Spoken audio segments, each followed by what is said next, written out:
Good day everyone, my name is Christine Spiritu and today I will be presenting my benchmark presentation, Ethical Issues in Research Surrounding Communication. Today I'll be talking about ethical issues in research surrounding communication. This topic is important because it reminds us that research isn't only about gathering data, it's also about how we share, interpret, and apply that information responsibly. Let me start with a thought that truly matters in healthcare. Even the best research becomes meaningless if it is not communicated ethically and clearly. In healthcare, how we communicate information can make a real difference in people's lives. Miscommunication or unethical sharing of data can harm patients, damage professional trust, and reduce the value of scientific work. That's why ethical communication is not just a skill, but a responsibility for all of us in allied health. In this presentation, I'll discuss the principles of scientific communication, the ethical implication in human research, the ethical issues that can arise during communication, appropriate and effective communication, and writing formal correspondence. Understanding this keys area helps us uphold integrity, strengthen professionalism, and ensure that both care and research are guided by integrity and respect. Let's begin by looking at the principles of scientific communication, which guide how research findings should be shared properly and ethically. Scientific communication is the way researchers present their work clearly, honestly, and accurately. According to Kurtz, Silverman, and Draper, the key principles include clarity, accuracy, transparency, and integrity. This means all research information should be understandable, data should never be altered or exaggerated, and credit must be given to original sources. Using respectful, unbiased, and inclusive language is also part of ethical communication. When these principles are followed, research becomes trustworthy and meaningful. It allows other health professionals to apply evidence-based findings with confidence, which ultimately improves patient care and safety. Now let's move on to the ethical implications of human research, which focus on moral duties when working with people as study participants. According to O'Daniel and Rosenstein, researchers must follow the principles of informed consent, confidentiality, non-maleficence, and justice. This means that participants must fully understand the study's purpose, possible risk, and their right to withdraw at any time. Their personal information must be kept private, and study should never cause harm. For example, if a study looks at how patients communicate about their symptoms, researchers must make sure that any identifying information is kept confidential and that no participant feels pressured to join.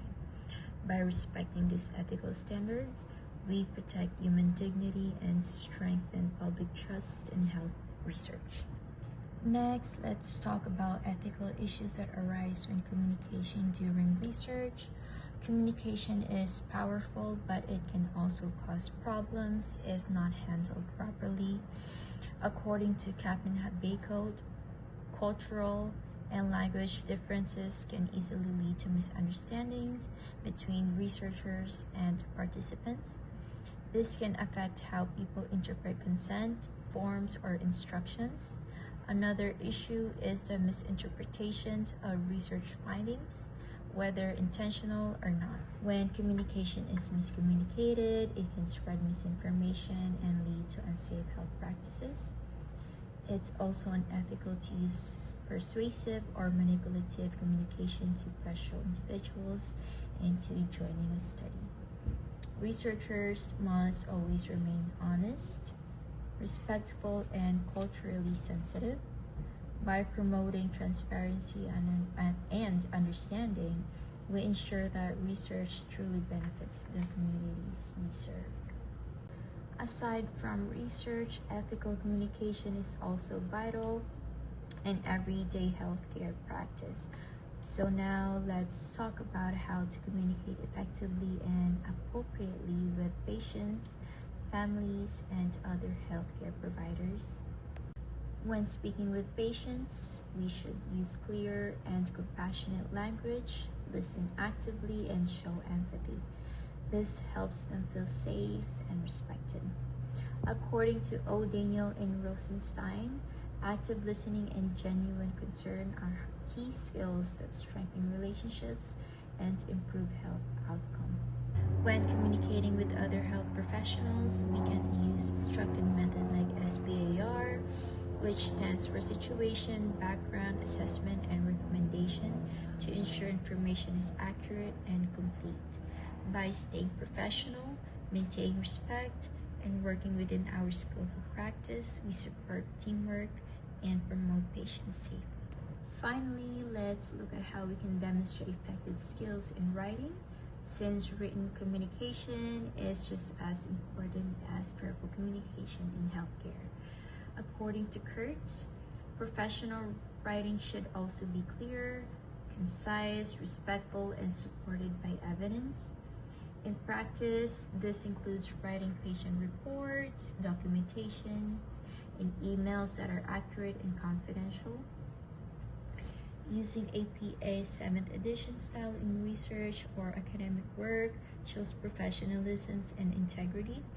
It also ensures that we give proper credit to other authors, which maintains ethical and scholarly standards. Good writing reflects our professionalisms and help us communicate health information clearly to both patients and colleagues. To conclude, ethical communication in research is more than just following a set of rules. It's about protecting people, maintaining integrity, and building trust in healthcare. As featured nurses and allied health professionals, we must always communicate with honesty, empathy, and professionalism. Whether we're speaking with patients, collaborating with colleagues, or presenting research, our words carry meaning and responsibility. By applying ethical principles and practicing clear communications, we help create a healthcare environment that values respect, safety, and compassion.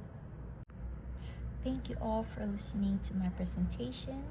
I'd now like to open the floor for any questions or insights you may have.